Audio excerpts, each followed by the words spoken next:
Episode 212 of the TV Dudes podcast, recorded December 6, 2018. One Night Stand.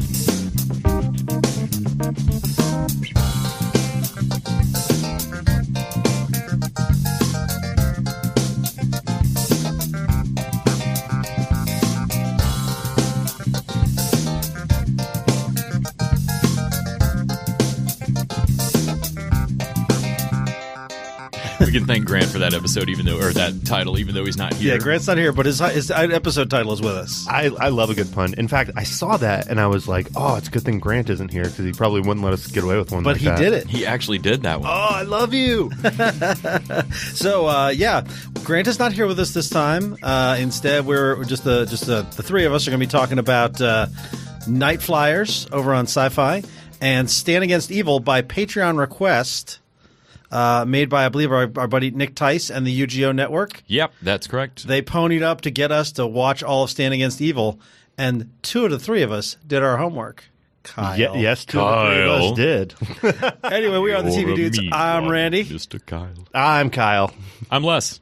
And, so before we get into things, we want to talk about, first of all, you can support us financially by going over to patreon.com/tvdudes. Throw us $1 an episode. And if you do that, you can listen to some bonus content at the end of the episode, which we talk about, I don't know, Marvel Cinematic Universe we talk about a lot. Sometimes we do dumb quizzes. If we can't think of anything to talk about, we'll do the Wikipedia roulette. Wikipedia rabbit holes, politics sometimes. Yes. Randy's just about to burst. Mm-hmm. Oh, we talk about food sometimes. Yeah, sometimes food. Randy's about to burst. We are part of the Electric Sweater Network. Electric Sweater. And you can find a bunch of TV-related content over there. And that's all I got to say about that this week. Let's jump over to the news. So, first of all, I'm going to start – maybe it's a weird place to start, but Kyle seemed very excited about this. So, Kyle, Netflix has ordered a Young Wallander TV series. Explain to me what that means. Oh, my God. Oh, hell yeah. All right. So, Wallander, I believe – there is 2 iterations of this on Netflix. I'm sure there's a lot more. It's based off of a book series. Yep. But one of them stars Kenneth Branagh as the chief character Wallander, and it is just high suspense. He's I believe he's a Swedish detective. Yes, that is correct. He is a Swedish detective. Which sounds kind of like a funny premise for a show, but it's actually way more If you're familiar with Luther, a lot of the tension in that show comes from situations where he's not allowed to have a gun. It's very much like that with Wallander too, where the guys he's chasing down have weapons, but because of the laws where he's at, he doesn't have weapons. So it gets really scary. He also deals with a lot of crimes that are out in the middle of nowhere, where it's like there's nobody coming for hours. Like you got to figure out how to save these people right now without. Anyways, so it's pretty intense, and I want to say there's 3 mini seasons, 3 episodes apiece of the Kenneth Branagh one. And yeah, it's just fantastic. So this is going to be less a prequel series, more of a reboot.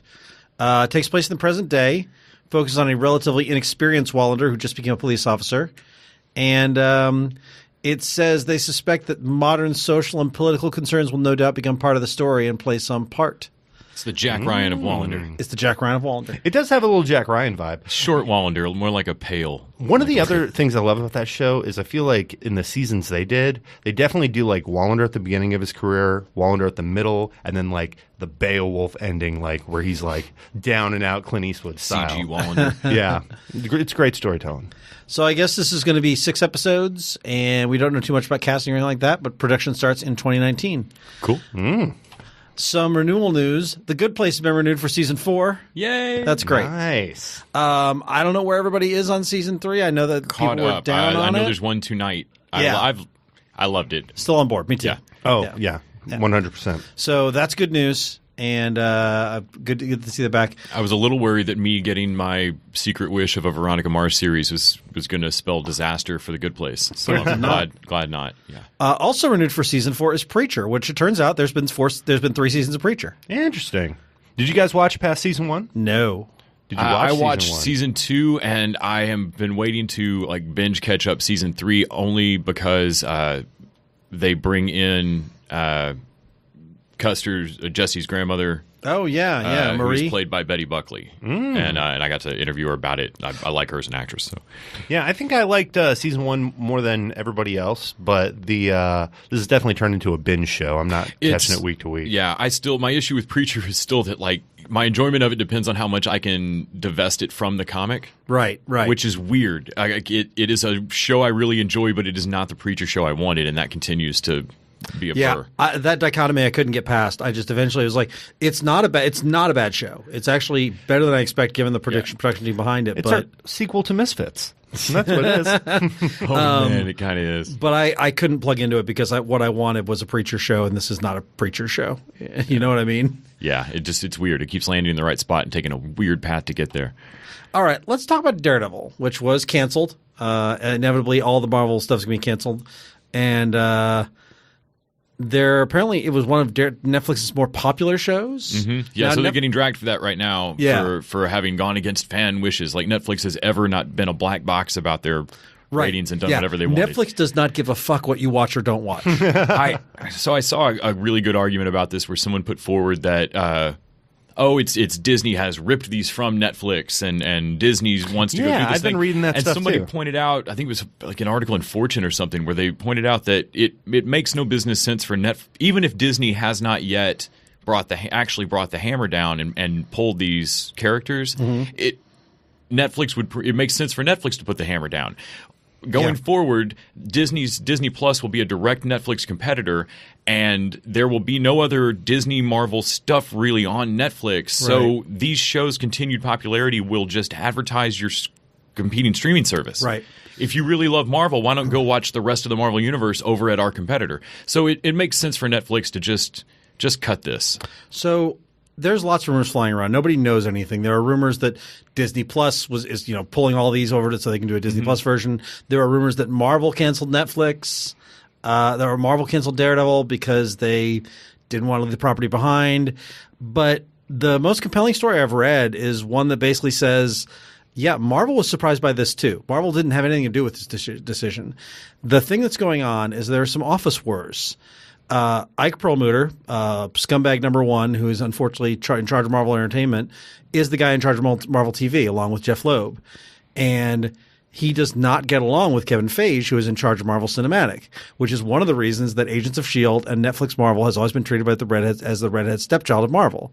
So now that Disney Plus is going, Kevin Feige is going to be in charge of making Marvel TV that is in line with the Marvel Cinematic Universe. This is good for Disney and good for Marvel. And it's going to make for some, like, if you like that first season bit of crossover with Winter Soldier, I would expect that this would get really crazy. Yeah, it's gonna be much better. I mean, that's how we're getting a Scarlet Witch show and Scarlet Witch and Vision show and Black Widow and Hawk or whatever's happening with all that. This sounds to me, and this is very plausible. This was Office Wars. This happens in comics all the time, and it happens in entertainment. There are personalities that didn't gel. Somebody won out. The guy who won out is the guy who just made one of the most profitable movies ever and is working on the fourth one, trailer dropping for it tomorrow or today as you listen to it. And between that and a guy who's made Agents of S.H.I.E.L.D., of course, the one guy's vision who's going to win out is the guy who's been more successful, and they're going to just hand everything to him. And Daredevil, Luke Cage, Iron Fist, those are casualties of that war. And the fact of the matter is, everybody likes to talk about how great Daredevil season 3 was, or how good Daredevil was at the beginning, how good Luke Cage was. None of these are that good. They've all been flawed. This was a diminishing return for me. The Netflix shows were kind of getting painful because they're making good. It's kind of like a problem with Preacher. They're making good TV. Like these are nothing wrong with the show. Yeah, but there's something about the whole tone of the whole shared universe that had started to wear on me. And so as they kept adding to it, I was like, I don't want more in this world. Quit bringing properties into this world. This happens I said this online. This happens in comics all the time. Like what? I think I was sarcastic about it, but I was like, what if? Occasionally comic characters had a total changeover of creative teams. Like I know that would be just crazy for comic characters, but that definitely doesn't happen every 2 months. But I was like, how is this not? They're not killing Daredevil. I mean, they're not putting Daredevil on ice forever. No, they're finishing this iteration of Daredevil. They're going to recast and I mean, that's what's going to happen. I've had like 20 Spider-Man movies in my lifetime. Here's the thing: we can get the 7. I was talking about this by my comics podcast this week. We are now going to be able to get what should have always have been a 70s, set in the 70s, Power Man and Iron Fist show. Yeah. Which is the way they should have done in the first place. And they'll get the right Iron Fist. And yeah, it sucks because Mike Coulter was good as Luke Cage, but he wasn't perfect. He's not the only guy who played the role. Yeah. And same with Daredevil. Good casting, not the best perfect casting. They'll find a way to do a more true to the comics Born Again where they can actually use Captain America and Thor for that one scene, you know? Yeah.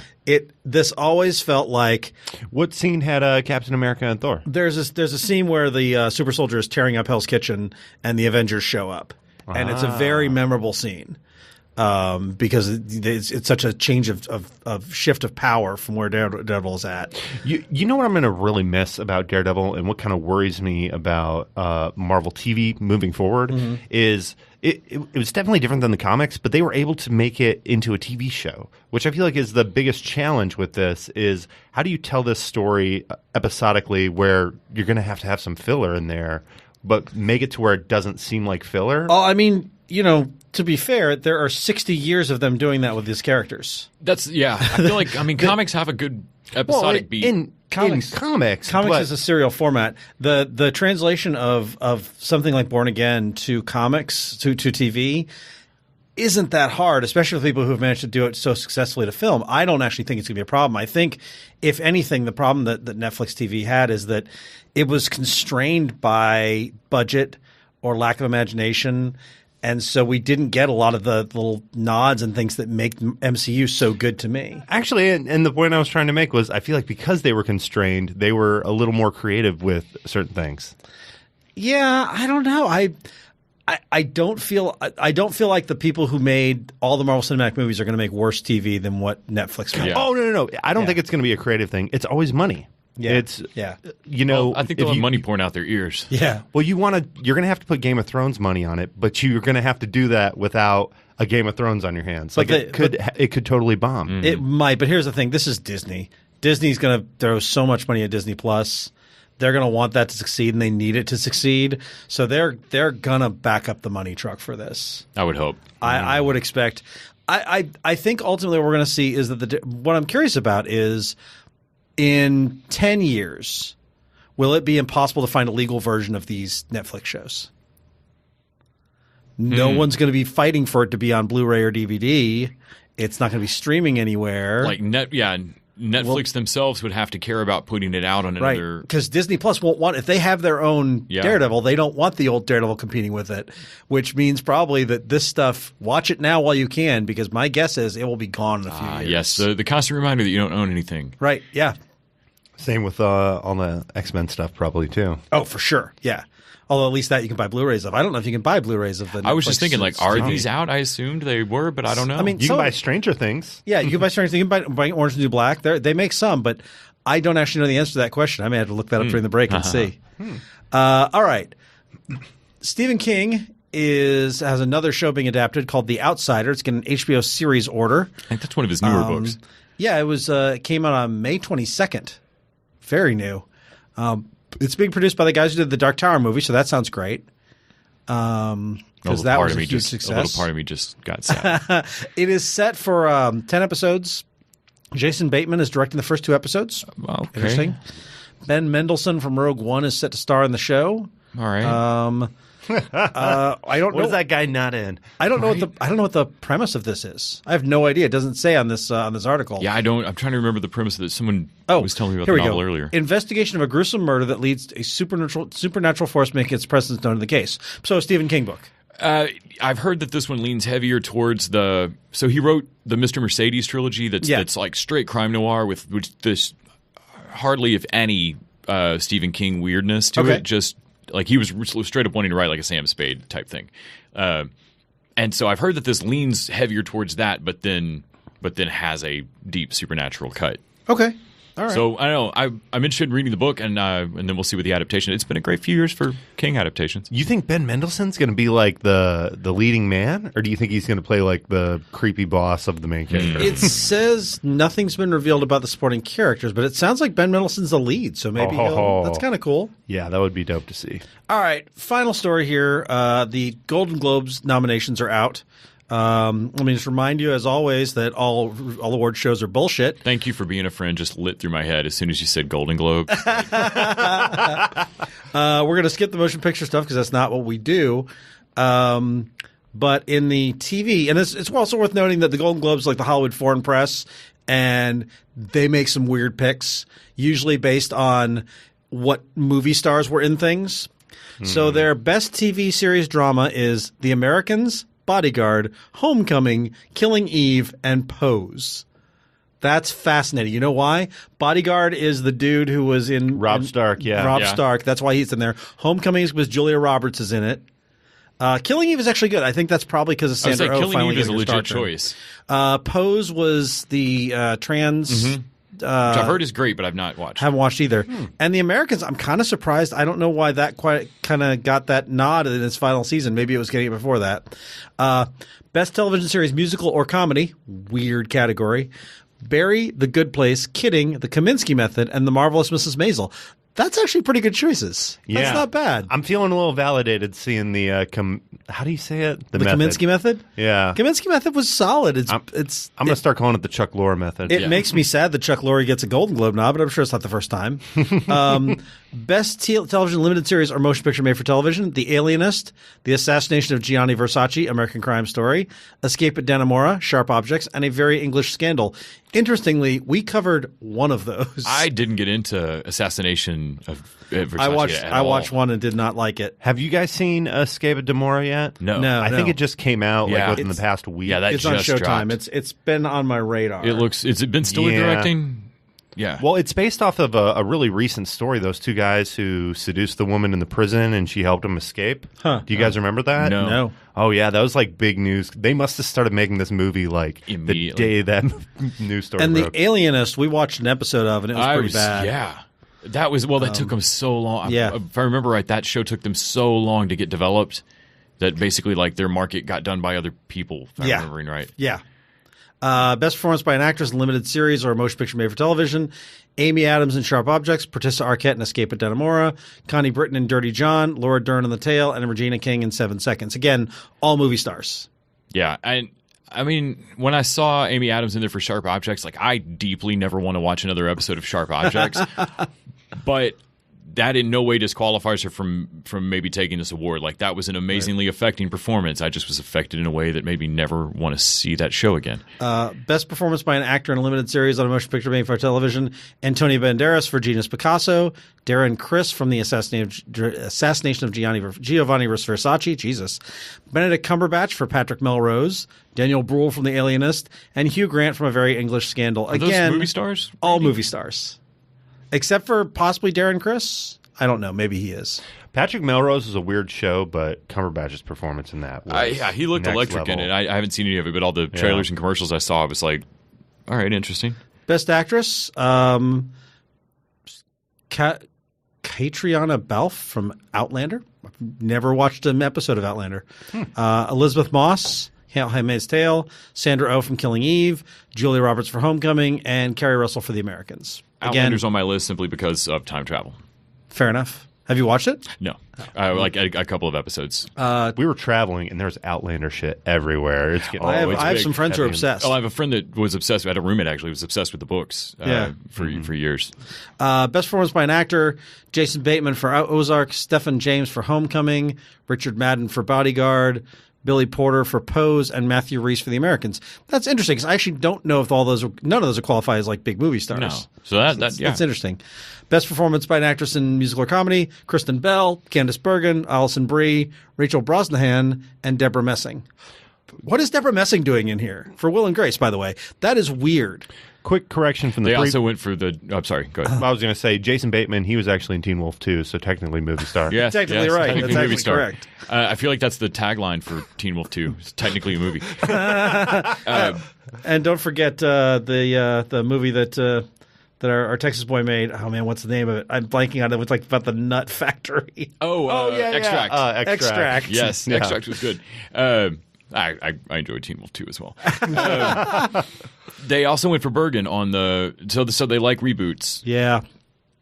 Yeah, Will and Grace, Murphy Brown. I mean, I'm glad Kristen Bell is in there. You know what's interesting though, as I look at the actors, that they don't have Ted Danson.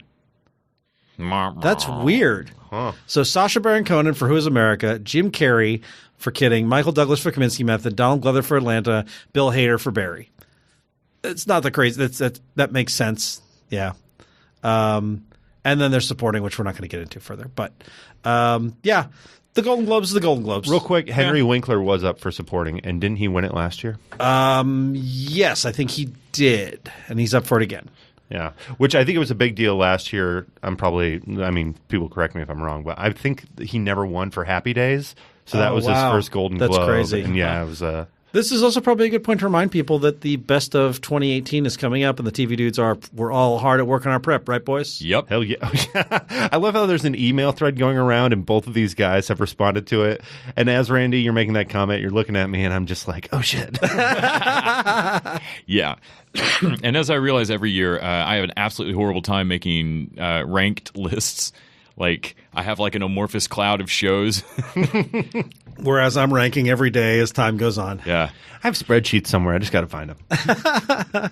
It's also been really fun looking through like what I remember watching, and then looking through other people's like top lists that are starting to come out and going, oh God, I forgot that show. That was this year. And then looking at like most overlooked lists and doing the same of like, oh boy. And hey, technically that came out in January. Jesus. Yeah.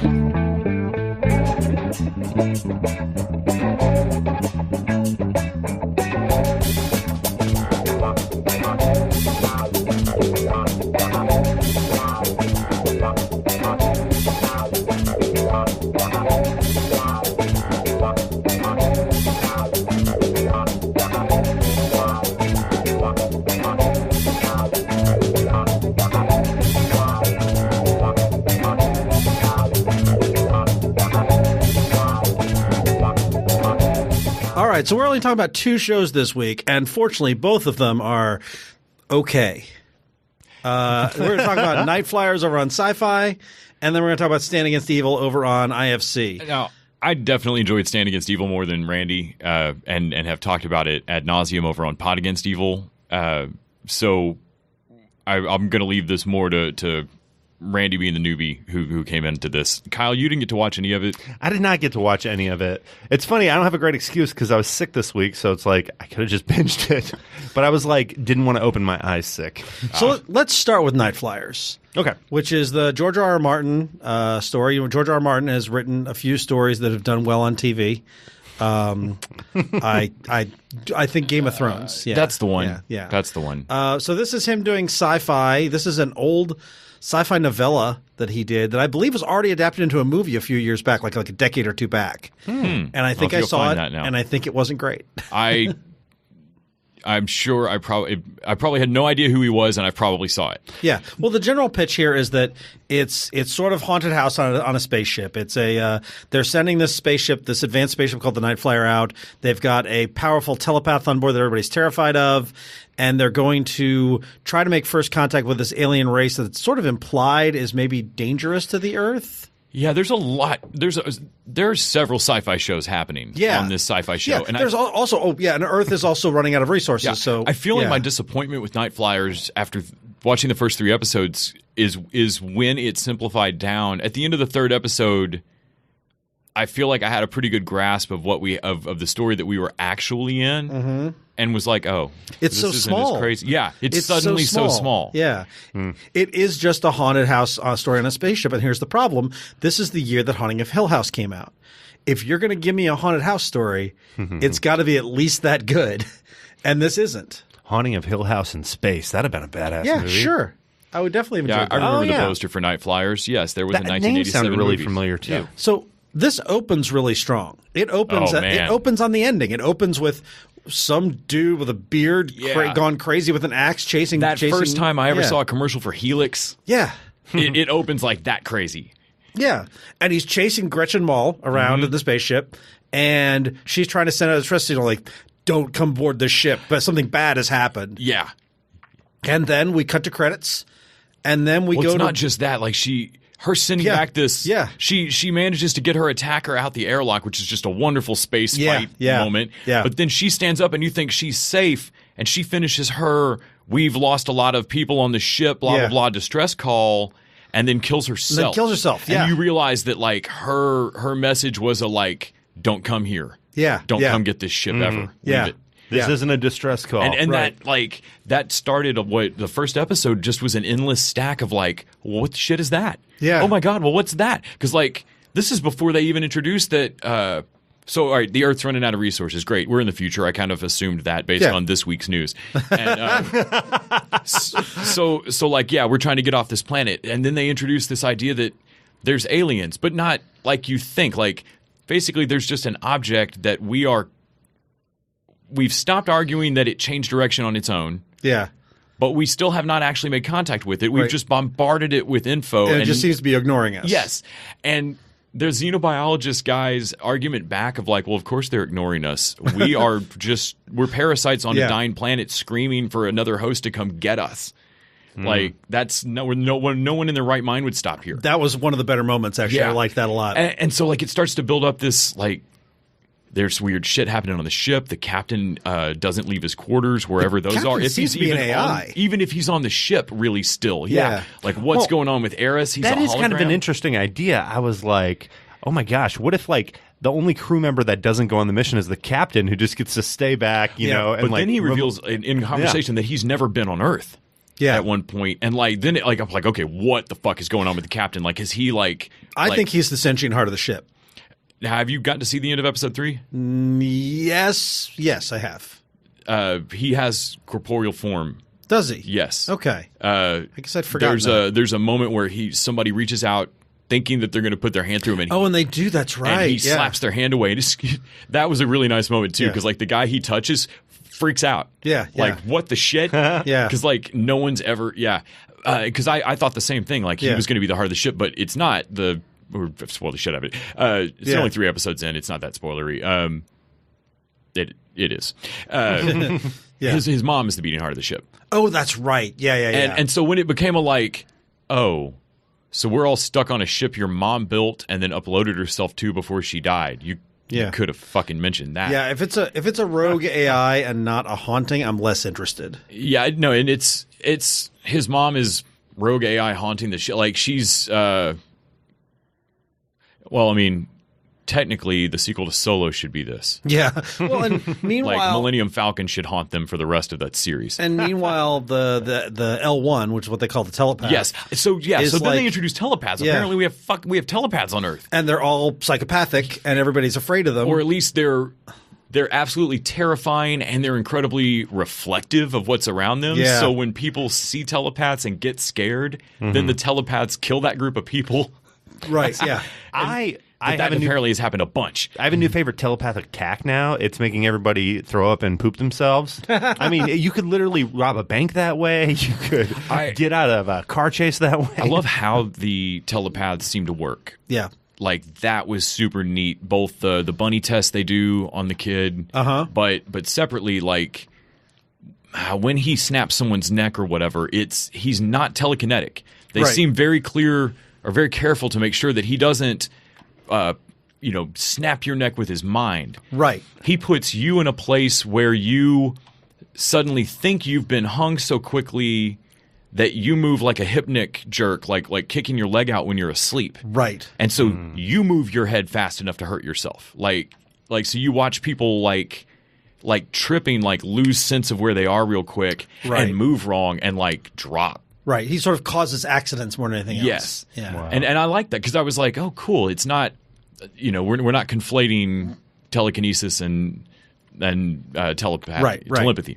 You know what's interesting is that George R. R. Martin, for all his inability to finish the damn story, is a pretty good writer and has, like, he clearly built an interesting world here, and you can see those moments, like they're very clear about how telepathy works, or the thing about the humans being parasites, or that opening. And I wonder how much of this is just a screwed up adaptation of it, like they didn't adapt well. I wonder that too. There's so many interesting things that I can definitely. It would be very easy to pick the wrong 3 to highlight. Yeah. Because there's a competition idea between Captain Eris and his mother. Yeah. Where his mother designed the glass pods that basically make this ship possible and make this colony possible, because there's Right. a colony of people that they're dragging on this Right. mission. Yeah. Like Robotech style, it seems like. But they've got these big glass domes of trees in space. And I love that imagery. But then there's another part to the system that, like, his mom figured out the super famous bit. Like, oh yeah, Right. everybody knows my mom because she invented the big globes full of trees that we can grow in space. Right. But he invented some other piece to the ship that makes the rest of it possible, and isn't that like doesn't feel as famous. And so, like, you only hear about it once, but there's a rivalry there. Like, that part's interesting to me. Like, he's definitely got a personal petty motive for pulling you Yeah. onto the ship that's complicated now by knowing that his mom is somewhere on the ship too. Right. And he's known that and is okay with it. Yeah. There's a woman there that's trained, like, basically bred to be in space. Yeah. Mhm. And that's kind of odd and cool. I like all of these characters. I like all these actors. And I like the production values, but it all somehow the sum of its parts is not equal to We said earlier it seemed to get really small really suddenly. By the Yeah. end of the third episode, when I realized, like, it is straight up a haunted spaceship, and that's one problem. Like, I don't know. It felt like suddenly we weren't talking about the aliens as much anymore. We got two things here. One, is the show going to be able to make it without boobies? All right. Now, that's a big thing. The HBO formula, it's worked really well for Game of Thrones. All right. Not But nearly as much incest on this ship that I can tell. not yet. Not yet. Yet. although there is a mom and a captain, and so who knows? But that's going to bring me to my second point is this just one of those where we have to get 4 or 5 episodes in before we're like, oh, I get it now? No, because I mean, for one thing, you can't ask that of an audience. You can't ask Well, us to wait 4 or 5 episodes before you tell us what's Game good of Thrones about had a it. slow Brings burn. us back But it to was the still- Netflix series. It was still entertaining. Like, Yeah. Game of Thrones gets better as it goes along, but unless you're less, you get hooked early on. Yeah, right now I have given Night Flyers the same amount of episodes that I've given Game of Thrones. If you were going to follow one or the other, I would recommend Game of Thrones. I honestly, if I was going to follow one of the other, Night Flyers still looks more interesting to me. Oh my God. Because at least I haven't seen this before. Like this is at least You like a haven't- mashup of you stuff haven't before. seen Dark Horizon or whatever that. Event Horizon. Event Yeah, actually, Horizon? I want more Event Horizon out of this. That's my main issue with this thing is that I need the aliens to show up and be way more Event Horizon-y. Yeah.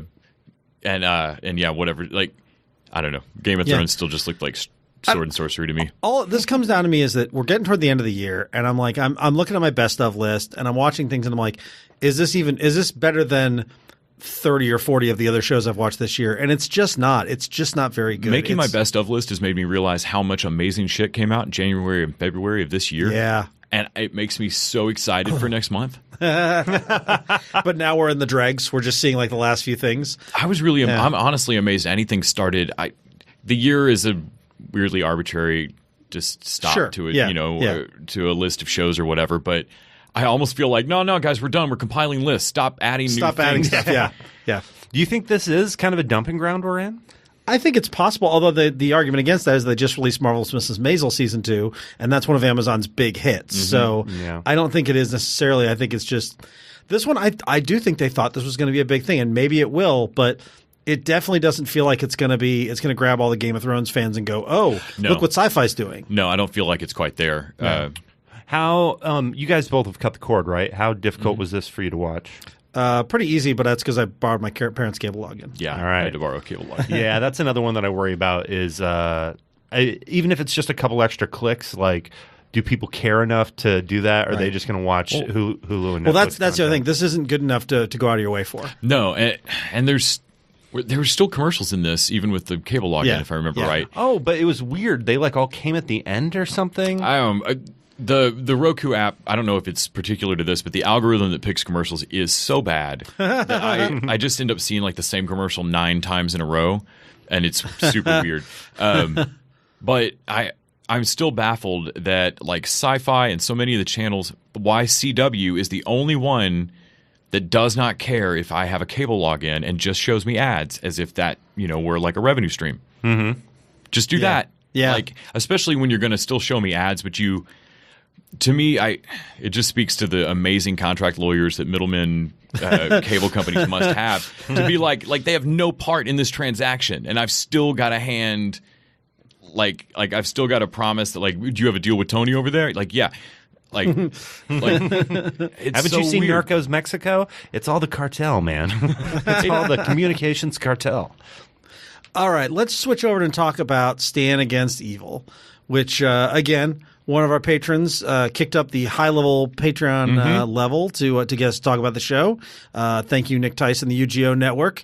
And you, too, can make us talk about a show by going to this Patreon level. And I will say this.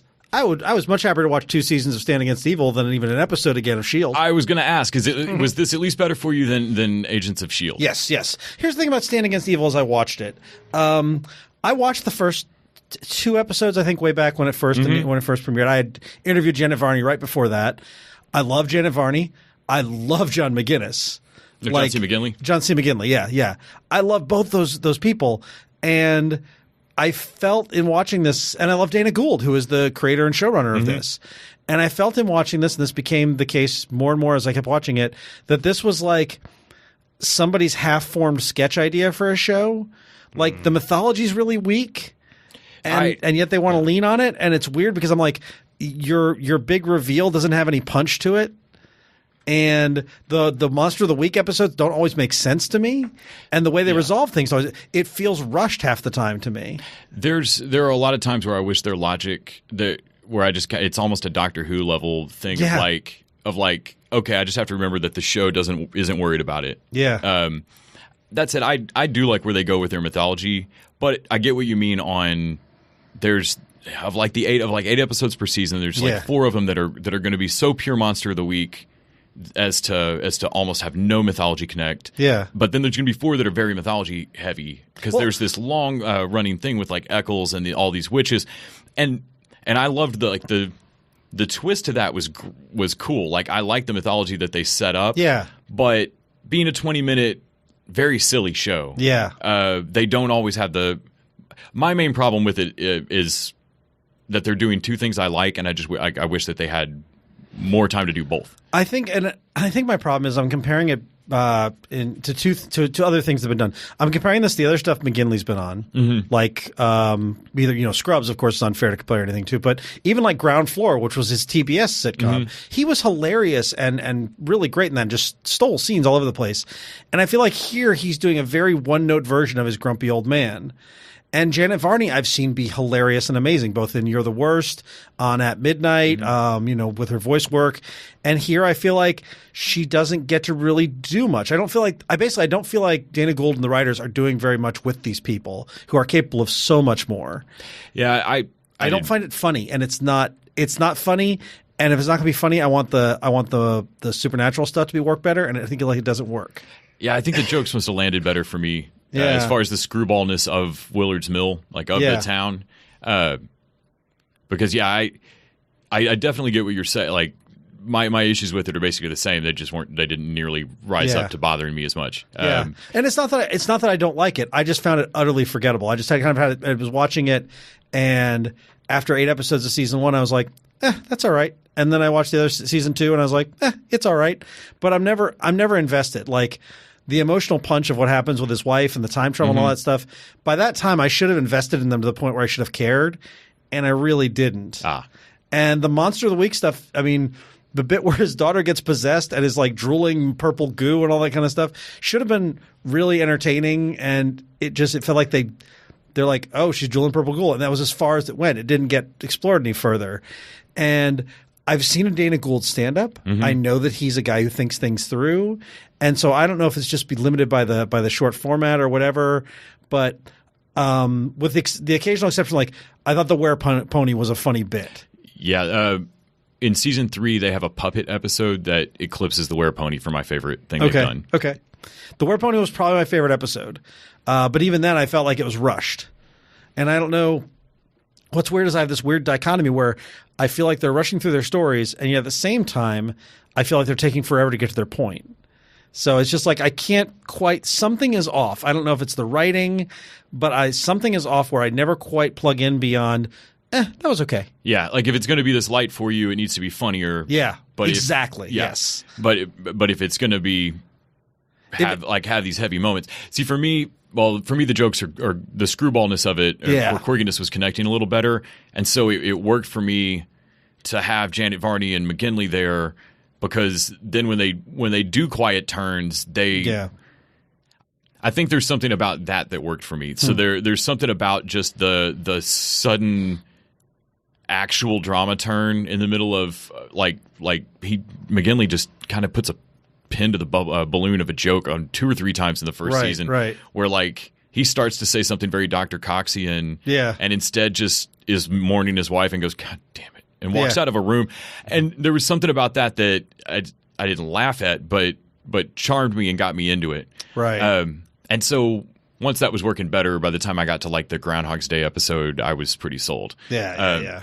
But I mean, the flaws that are there, I mean, are there. Like, I get what you mean on times where I've gone, I don't think the logic of that added up. Yeah. The stories don't always make a lot of sense. The thing is, it's not a bad show. It's actually a pretty decent show, but I can't help but compare it to like Buffy and Supernatural and that kind of thing, and it's not working on that level. Ironically, almost every episode of Pod Against Evil, I think I've brought up Supernatural. Yeah. Because that show's run so long that at this point they're like a television Bible for how ghosts work for like general television genre. Right. And so it's hard to not think of like the Winchesters as a rule book for how, like, it's like the D&D monster manual, no, this is a discussion on a playground, Tommy. Yeah, it doesn't apply. And when Supernatural does a goofy episode, it's usually funny to me. It's usually very, and it plays off all the mythology they've established and the character work they've done. And I feel like after 8 episodes or 16 episodes, that Stand Against Evil should have stronger characters than this. It's too comedy sketch, and I think part of that is IFC, part of that is Dana Gould, but it's just it feels like an Adult Swim version of a show, and it's not what I want. Yeah, I can see a little bit of that Adult Swim. How am I supposed to connect with this? Yeah. Like, I can see that because that's what kept me out of a lot of Adult Swim shows, actually. All right. Well, I haven't seen any of this. Yeah. So can I ask you guys a couple questions? Sure. All right. Number 1, Christmas episode. Nope. No Christmas episode? I don't believe so. I don't think so. Okay, Unless I may be misremembering one, but I don't think they do it. What about question number 2? Were they with the nudity? There's none. It's IFC. No. Oh, it's IFC. I thought it was IFC. Stars. No, IFC. No, IFC. Yeah. Oh, okay. So no nudity either. All right. Some light swearing. Yeah, light swearing. What about complete musical sing-along episode? No, and so if they get a season 3 4, strikes, that's man. the biggest argument for like that, like McGinley can sing. Yeah. Like there is everything's there for a musical episode. And that was everybody was hoping they would do one in season 3, and they didn't. And so that's been the shoe dangled of like, if there's a season 4, please let there be Yeah. I don't want to say it's a bad show in any way, because it is. I mean, I love the actors in it, and I like Dana Gould, and it's not a bad show. But as we were talking about earlier, there's so much great TV that I can't watch just okay TV. Yeah, I think I have I already know just from our discussions on TV Dudes that I have a rotating slot for sitcom that is always in my rotation, more than you. And so Stand Against Evil sat there for me for a little while of like light, fun show that I could talk about that would also get occasionally just weird. Yeah. Because their monsters of the week occasionally are like, they have David Ketcher come back and in the 3rd season and mutate into a giant Kenny Pillar. Turn into a giant caterpillar. That's pretty great. And so like there's a lot of weird in the puppet episode. Like season 3, I felt like doubled down on the stuff I was liking. Okay. But I still wonder. I still always wonder what this show would be like at. This is part of where I hope streaming will break television up a little better. Yeah. Like, I don't know that I want Stand Against Evil at 60 minutes. Right. Like, I don't necessarily want it to be an hour-long show. But like 46. But like, I was like going to say like 40 minutes, 45 minutes. Like, a just true give me 30, where it's not the 20 with the commercials in there. Yeah, like a true 30. Like, I feel like with 10 or 15 more minutes of connective tissue to spend a little more time on a joke, and also still, but not have that immediately burning your connective story time later. Right. Because I feel like they juggle it sometimes of like, that's a hysterically funny idea we want to do, but we've only, like, there's X number of minutes. Yeah, so we're not going to explain how the demon dies. Yeah, or how this one this one isn't a mythology episode. We can just kill it. Yeah. I'm sure the puppet episode's my favorite one, but I'm still not certain exactly what the puppets summon from hell. I don't think it's connected to any other demon in the rest of the show. It's not their big bad for the season. I think it's just the devil. And the puppet episode is also a straight up assault on Precinct 13. Yeah, rip, which is great. Nice. yeah. There were a couple. There was an alien nod. I think it was in the Beware Pony episode that I found pretty funny. Like there's occasional little nods. They do an X-Files rip with a fake Scully and Mulder that's pretty great. We're investigating crop squares. Yeah. They're onto squares now. All right, so we're going to take a quick break, and then we'll come back with our questions of the week.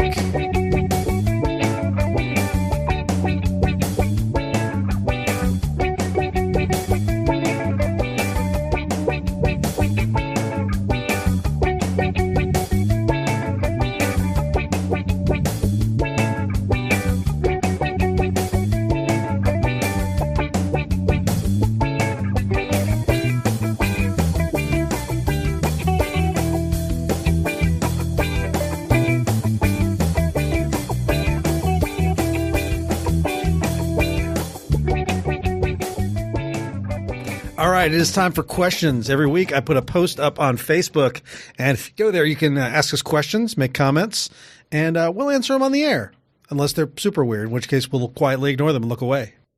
Zach McLernan opens with, warning, potential spoilers for The Mandalorian. You've all been warned. There have been several rumors flying around recently that The Mandalorian for Disney Plus will begin with the main character while outdoing his daring do, encountering a special baby that will be for plot reasons necessary for him to protect and spirit to a safe location, and will in fact be central to at least the first season of the show. Many hardcore Star Wars fans are angry that this will not be the gritty Star Wars show they wanted, but something they feel has been softened for mass appeal. On the other hand, the other fans, myself included, aren't necessarily upset by this and remain cautiously optimistic. What do you think? If this is true, is Disney right to take a more mainstream approach for its Star Wars show, or will this further imperil the Disney Star Wars brand by continuing to draw the ire of the Kylo Ren-esque rage of the older fans? There is no right choice to make here. No. Half of Star Wars fandom will set this on fire. Yeah. I mean, there is no, the best thing Disney can do would just be complete middle fingers in the air, whatever they want. Yeah, I was going to say there is a correct answer. Yeah, if half the fans like this, it's like, dang, it's a lot more than I thought. Yeah, the correct answer is to piss off the people who gripe about Star Wars being SJW. Yeah, lean into it. Piss those people off. What's the meme going around? I won't have politics inserted into my stories about government created super soldiers. Yes, exactly. Yeah, piss those people off. That you don't need that audience. That is not the growing audience. That audience is getting old and dying off. Yeah, I mean, I don't care about this show at all for reasons that have nothing to do with whether or not that bounty hunter finds a baby. Because you hate wars in space. Yeah, because I just don't care about Star Wars. You're like, why don't we spend all our space dollars on we have education? Wars, yeah, we could space have wars education. Yeah. Where's my Federation show? I have to say, expecting Star Wars to be dark and gritty just seems like you have never watched Star Wars. That's not what Star Wars does. Yeah. And when they do it, it's usually not the best stuff. Like, Star Wars has to have a little bit of hope built into it. It's got to be a little bit light. It's silly opera. Swashbuckling 50s But serials. you know where they do the dark stuff really good is in the video games. Sure. And you look at some of the it's not Force Awakens. What's it, the Dark Jedi's Oh, one? yeah, I forget what that was called. I think that was Knights Force of the Awakens. Old Republic. Or anyways, Yeah. I've seen some of these video games, and it's crazy what. Like, they make that second prequel movie. Like, how did you make that bad when you had all those video games to go off? Yeah, because, I mean, honestly, one of the scariest moments I think of I don't even play video games, at all. And one of my scariest Vader moments is from a video game. There's at least a cutscene, or I don't know if you could do it as a character, but he turns and, force pulls a starship down out of orbit. That was in this one, that's Vader's Apprentice, and I'm blanking on the name now, and people are screaming. Force Unleashed. Force Unleashed. That's it. That's there the it one. is. Yeah, you can turn around and pull a fucking starship down. Yeah. And I was like, okay, that's chill. That's why I used to be into Star Wars. That's cool. Yeah. That's why I still like sci-fi. So I have to admit this I'm not super on board the notion of this guy doing Lone Wolf and Cub in space. Like, I don't necessarily need him protecting a special baby. You know that got set in a room and they ran with it though. Yeah. Yeah, Just give us Saga instead. Yeah, right. But I'm not against it. Liar. I'm fine with him having a special baby. Whatever. I would rather it be like the story of a mercenary in the Star Wars universe because I don't think we've seen that as much. But sure, give him a special baby. What do I care? You know he's just going to take that special baby to Uncle Ben. It better fucking not be. You know it's going to leave him. Yep. All right, kid, you be safe on this planet. Don't go talk to that old man who's dressed in Jedi robes. Hello, old man I've never met. Hope you aren't a space wizard. You're wearing their clothes. I think you might have nailed it. The baby's gonna be Rey. Jonathan Oh no! When he Huffnagel. hands it to Luke, though, and Luke throws the baby away. Oh, yeah? All right. Alec Miracle says, dudes, not a question, but rather a statement. Again, why is Randy the one who was always supposed to post the questions post on the TV Dudes Facebook page? Why not Grant or Les or someone else, huh? It's because Randy loves it, right, Randy? Randy, you deserve a break, or maybe you don't. I don't know. And here's the truth, Alec.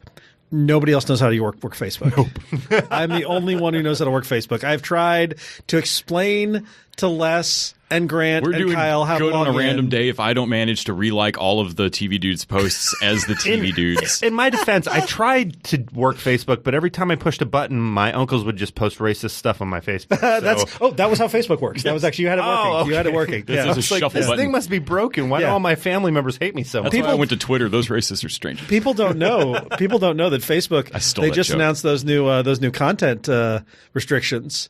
That was all because Les accidentally posted a ton Yeah, of porn no, I'm on his sorry Facebook about Tumblr. feed. Yeah. Yeah. That was He all posted me. all the porn he had went to Tumblr, and they're like, "Oh, we got to shut this down." Yeah. Yeah, I set up Hootsuite wrong. And Jonathan Huffnagel says, "Dear TV Dudes, Wednesday is my 35th birthday. Hey, happy birthday!" Happy birthday. My nostalgia for birthdays is a bit weird and bittersweet. It was a small town, and I never really had best friends, just an assortment of random kids I hung out with at times. So my age 6 to 12 birthday parties often consist of inviting a handful of random kids on a 40-minute drive to a larger town. By the way, there's a typo here. It says Lager Town, and that's a different type of birthday party. The nearest fast food was still 4 hours away, but there was an indoor pool, a small arcade, and a bowling alley. This is a Stephen King story that's happening right now. By the time Smaller town than I grew up in, even. By the time I was a teenager and after moving to a bigger town, I grew out of the birthday magic and tended to have more fun just hanging out weekly with my new best friend. I suppose it explains why I now tend to make up for it by watching movies and playing games with friends I have had as an adult. Any special birthdays as children or adults that stand out as interesting, weird, or are remembered fondly? That's Ooh. I don't know. I remember that I moved to Colorado age 11 about a month before my 12th birthday, and then I was super pissed at my parents because I had no friends at my birthday party when I was 12.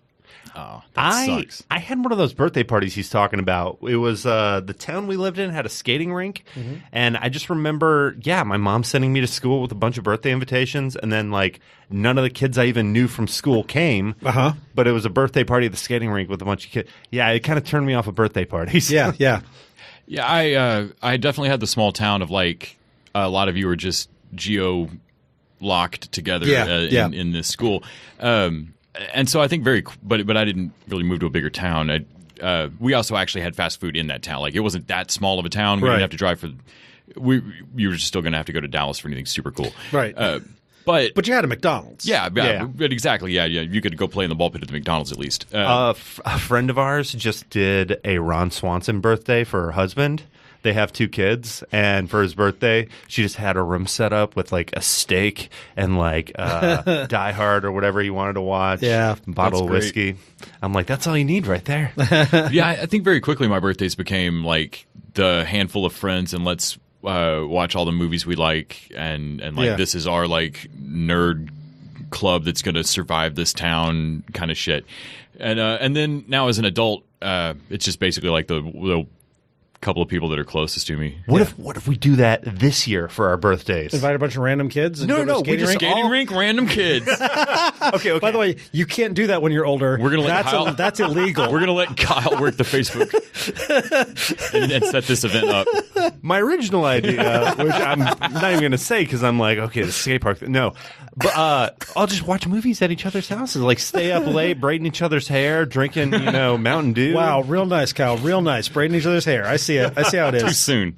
I ain't skating out of this one. All right. Dennis McElwain says, what are your thoughts about YouTube making its original programming free? We talked about this a little bit last week. Yes, I think this is a smart move. Yeah. I think commercials are going to work. I think it's the wave of the future. Yeah, nobody's going to pay. Who's going to pay? Cobra Kai was good. Yeah, Nobody's going to pay for Cobra Kai season 2. Cobra Kai alone, I was not going to pay for, but their next shows were good, but not good enough for me. Right. I mean, I really don't want to pay Amazon. Like, I'm paying Amazon Prime for the free shipping, and they make Miss Maisel. Right, like Shit, say it's an add-on. Miss Maisel's an add-on. Like, Yeah. like if you didn't have free shipping, you wouldn't pay for Amazon Prime. Yeah, I still wouldn't, and they make better shows to me.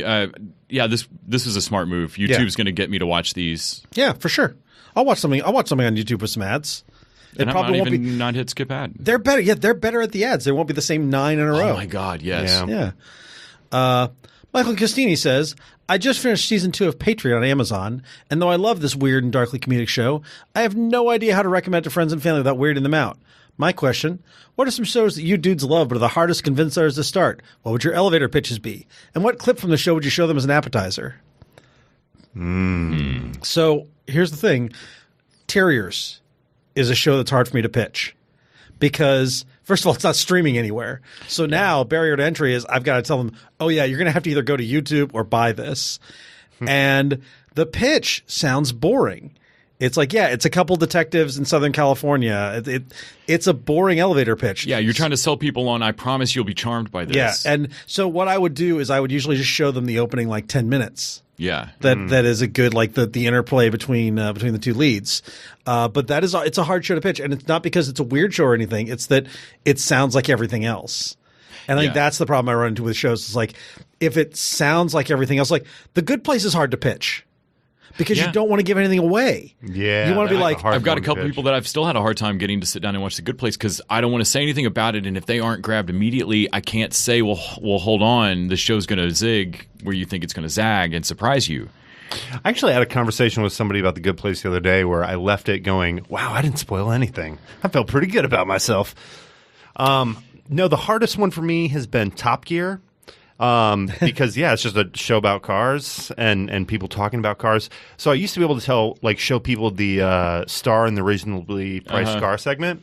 But then when it went to Amazon, it became Grand Tour. They cut that out, and their new celebrity segment. That's what won me over too. Exactly. That was the watching Tom Cruise go up on like 2 wheels and Cameron Diaz cuss like a sailor. Perfect. But now they don't have that, so it's like impossible to get people to watch that show.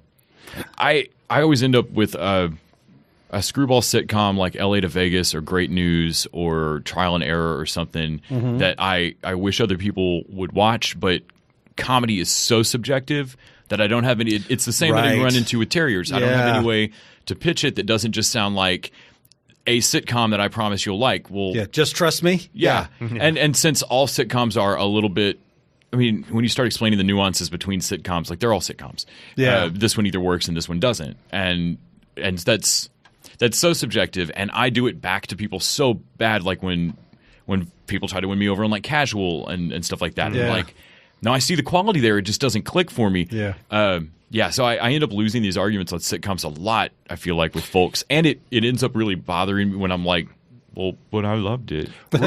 Real quick on Casual. Say that as you may. I have not sat down and watched that show with anybody who didn't get hooked after about 2 or 3 episodes. I think it's got really good, next episode watchability. Yeah. Oh, yeah. I get hooked on Casual, and I really liked it. I've seen a season of it without really liking it. But I think that it just didn't click for you. My saddest story of this is I introduced a friend. We were watching a bunch of sitcoms, and I introduced him to News Radio, which, again, not streaming anywhere, which makes it a very entry. Crackle has a couple of seasons of it. Not streaming anywhere real. Yeah. But at least you can watch some random episodes. Yeah, you watch some random episodes. But so I had the DVDs, and I showed him the first episode and then another episode, and he didn't like it. And I was like, oh, man, I'm so disappointed in you as a person. Yeah, there's a few things that, as I've gotten older, have kind of gone into a bag of like, I love these, and if you want to watch them, I'm going to leave. Yeah. And then if you don't like it, you just never bring it up to me again. Yeah, exactly. Yeah. Yeah, it's one of that. Daniel Uvaldo says, hey, dudes, what's an individual Christmas episode that could be considered a Christmas classic? For instance, I think SpongeBob's first Christmas special could be considered modern day, How the Grinch Stole Christmas, more so than Illumination's recent remake. I'm gonna go with the Simpsons. There's a Simpsons episode later in the run that, like, after it had gone to HD, and I always forget the name of it, but it shows the future where Homer's grown into this sort of sweet, doofy granddad, and Lisa's got this sort of bratty teenage daughter, and Bart is divorced with 2 kids, and Maggie is the voice of her generation, but she can't speak because her pregnancy is. Oh, yeah, I have like, seen that. This yeah. is a great episode, and it's got this amazing musical montage. They open with them in modern day taking a picture, and then they do a Christmas song where they show the family pictures throughout the years, and you see Lisa slowly become lesbian, polyamorous. Then she's married to Milhouse, and Bart is like goes to school, gets kicked back out, lives at home, finally get kicked out of home. Like all this stuff shows in this little montage of Christmas card pictures, and then we jump ahead to like this 20 years in the future when they're all grown up, and it's such a good sort of like cap for what The Simpsons is, and also a great Christmas episode that I watch it every year. Ben, I'm gonna have to. I barely remember that. Yeah, One. I'm gonna have to go and rewatch it's like that now. season 23. It's I was about to say, and crazy then The late. Simpsons ran for another 20 Yeah, years. yeah. Well, they didn't do that often where they aged him up like that. No, Like, No, it's pretty only happened a rare. couple They did a times. couple of them. There's a but- Treehouse yeah. one, I'm sure, where they jump to the future, but there's a Community episode that pulls from Oh, the yeah. Rankin Bass Yeah. stop motion. Yeah, where Abed just flips out. Like he basically has like a psychotic break, like fugue state, where he's in a Christmas special. Yeah. And it's great because they, in true Community fashion, they walk the line perfectly on this is dangerous madness. And this is a sweet Christmas special because, like, Yeah. you keep Yeah. falling into like this is sweet. No, this is tragically sad. yeah. All of your friends Yeah. are trying to wake you up Yeah. from this. Yeah. Yeah. No, I think they tend to be hit or miss, but they're always a go-to for me, the Doctor Who Christmas specials. Yes. Oh, yeah. And actually, you know what my favorite one is? It's not even really a Christmas special, but during the 30th anniversary, they did that Adventures in Space-Time, where it was like the biopic of making Yeah. the first season, the first Oh, Doctor. yeah. Huh. And it came out around Christmas, and then they ended up bringing that actor back to play the first Doctor Yes. in a Capaldi episode. It was really good too. Huh, I think that one was a Christmas episode. Anyways, those always tend to be really special. Yeah, I always like. I think they may just be calling it a year's end. Oh yeah, this They're new one changing is it up called this the year. New Year's Day special. They're doing it as Yeah. New Year's, and Yeah. they. I don't think it's so much a like war on Christmas thing. It's just they've done a bunch of Christmas stories, and the new writing team, because there's been a huge shakeup in the writing team, just didn't want to do another We Christmas need story. more Thanksgiving specials. So I yelled at my TV the other day, like I do, because there was a list of Christmas movies, and the first one on it was Planes, Trains, and Automobiles. No, I'm like, that is a no, there are Thanksgiving only movie. like 3 fucking Thanksgiving movies. Yeah. Don't take one Christmas. Yep. Agreed. Like, yeah. yeah. You know who did the good Thanksgiving episodes? And it makes me sad to admit this. Friends. Friends had good Thanksgiving episodes. They always did. Yeah. I guess it's still on Netflix. Yeah, they played $100 million for it. Oh man, ridiculous. Scott Weinberg on Twitter pointed out that like you paid that much for Friends, but you're not streaming Night Court. Night Yeah. Court can't cost more than $75. Right, exactly. Yeah, yeah. Well, and everyone was pointing out things like, do you know how much Sense8 you could have made for that money? Yeah. Yeah. Oh Christ, yeah. Yeah, yeah. And of course, people were like, "What, Daredevil season 4?" Yeah. So, yeah, I'm sure there are a lot of people that are happy that Friends are still on Netflix. Oh yeah, but- I know a couple but- people that lost their like where Friends is Yeah. their comfort food. Yeah, like, yeah, yeah. I'm having a bad week and I want to know that Friends is there. Like you should buy Friends. Yeah, just buy the DVDs with Blu-rays. It's not that expensive. Yeah. Or, Anyway, or buy them streaming Or if you want to streaming, flip whatever. through them. But then I got to put them in my TV. yeah, that's why I buy use stream, my buy streaming. hands. Yep. All right. Jonathan Michael says, "Hi, dudes. Next year, the Hallmark Channel is adding 2 Hanukkah movies to their month-long, no-repeat marathon of Christmas romantic movies involving white heterosexual couples wearing red and green sweaters. There's an Imager thread that verifies this trend. Your TV dudes and us listeners are big supporters of diversity in the television media. So how about each of you pitch your own Hallmark Channel winter holiday movie? You can use any December holiday, but it still has to have at least one Hallmark movie trope like the love of Christmas leads to romance, city people learning to small-town values, and annoying yet cute kids trying to find a new spouse for their single parent." If you can't give me a like a Dave Chappelle Kwanzaa special, then I have no interest in what you have to sell me.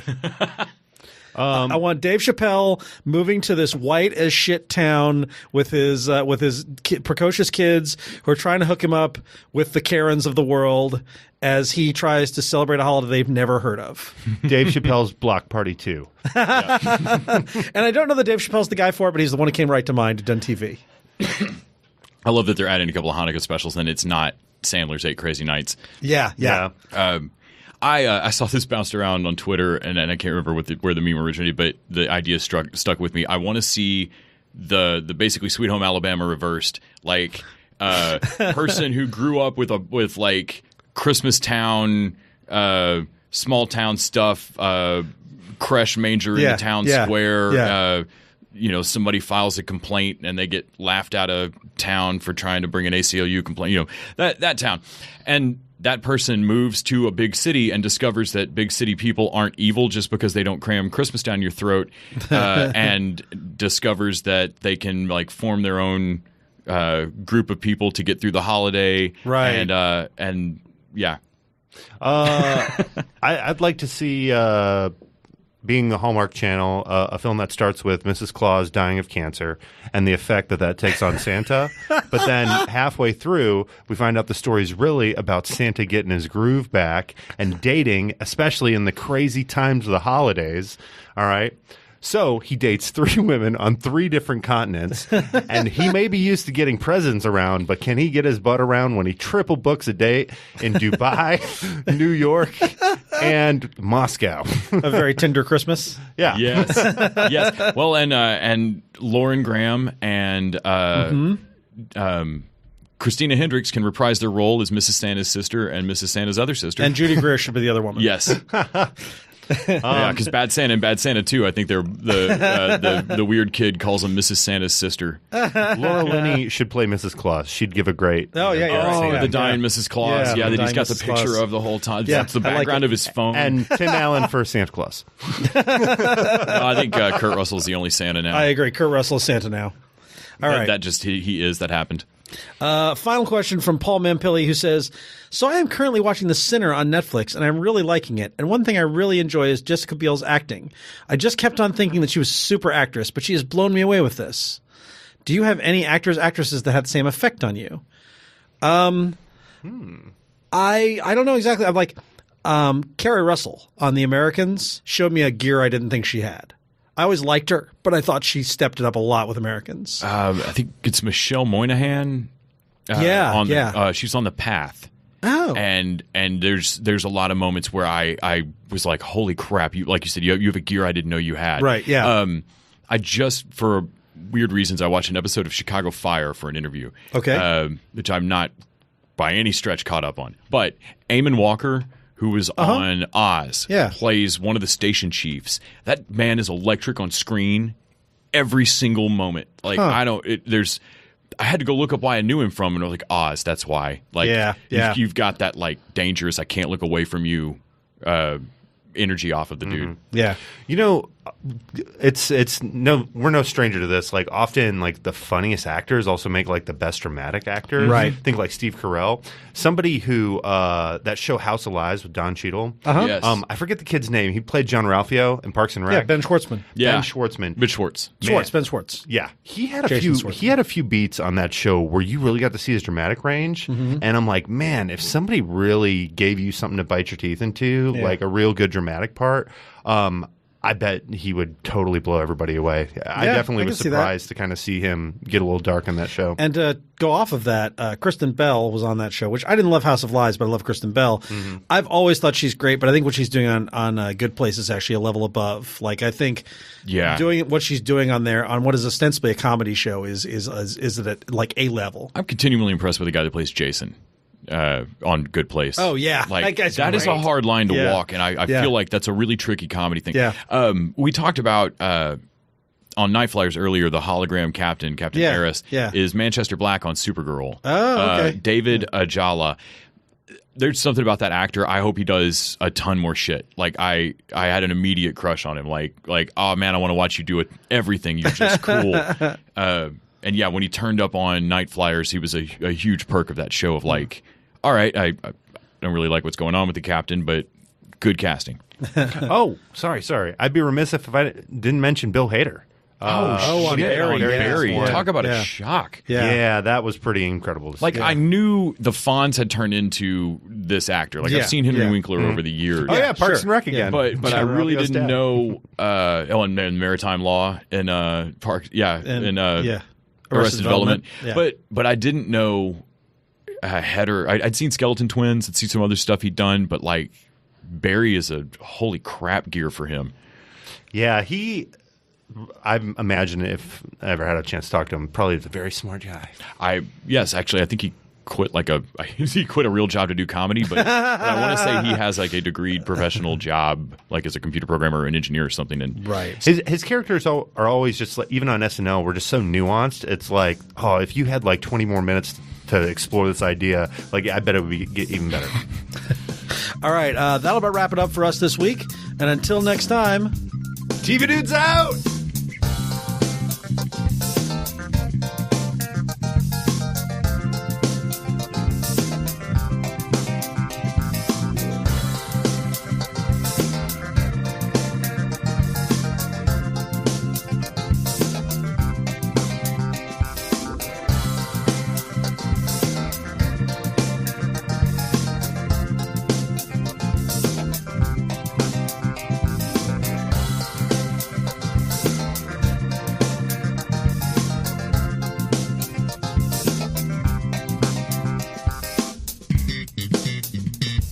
The TV Dudes is an independently run podcast and a member of the Electric Sweater Podcast Network. We are exclusively listener supported. If you'd like to help us out, go to patreon.com/tvdudes. You can like us on Facebook and Twitter @TVDudes. All the music for our show is by our friend and original TV dude, Gregory J. Amani Smith.